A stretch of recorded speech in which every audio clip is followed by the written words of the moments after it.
از این بابت هیچ منصبدار تاجیک بدون اجازه پرزیدنت حق گرفتن مکافات، عنوانهای فخری و مخصوص را از حکومت‌های خارجی و یا سازمان‌های بین‌المللی نخواهد داشت. این طلبات اخیراً در قانون درباره خدمتچی دولتی وارد شده است. این قانون پس از بررسی در پارلمان آخر ماه فوریه سال 2017 از طرف امامعلی رحمان پرزیدنت تاجیکستان امضا شده است. همزمان در این قانون منصبداران تاجیک حق دریافت شهروندی دولت‌های دیگر را ندارند و در صورت پذیرفتن شهروندی کشور دیگر باید کار در ساختارهای دولتی را ترک کنند.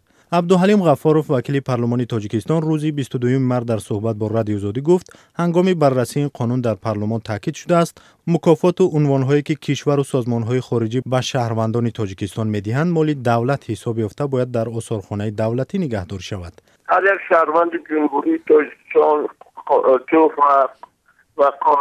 توفهای دیدیا که توفهایی که از این یا اون کشورهای خارجی میگیرد و او همچون مالکیت شخصی او اثبات نمیشد، چون او همچون نماینده برابر حقوقی جمهوری تاجیکستان و در سطح بلند و آورده شده است. اینا وظیفه دارند که اون توفها را در آثارها کنند. قانون درباره خدمتچی دولتی از سال 2007 تا کنون بار سوم است که تغییر می‌یابد. در تغییر سال 2010 گفته شده است که شهروند خارجی به طور استثنا می‌تواند خدمتچی دولتی باشد، اما در طرح نو این معیار کاملا برداشته شده است. مکافات و اردن‌ها از جانب کشورهای خارجی بیشتر به منصبداران و حربیان تاجیکستان داده می‌شود. مطبوعات در یک سال اخیر بیشتر از قدردانی شدن مقامداران تاجیک از جانب حکومت روسیه خبر داده است.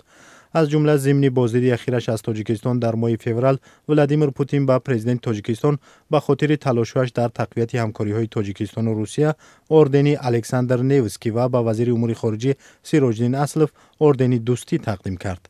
از این پیش ماه اکتبر سال 2016 ولادیمیر پوتین برای تحکیم دوستی، همکاری و همدیگر فهمی خلق‌های روسیه و تاجیکستان به محمد سعید عبیدالله‌اف شهردار پیشین دوشنبه اردن دوستی داده بود.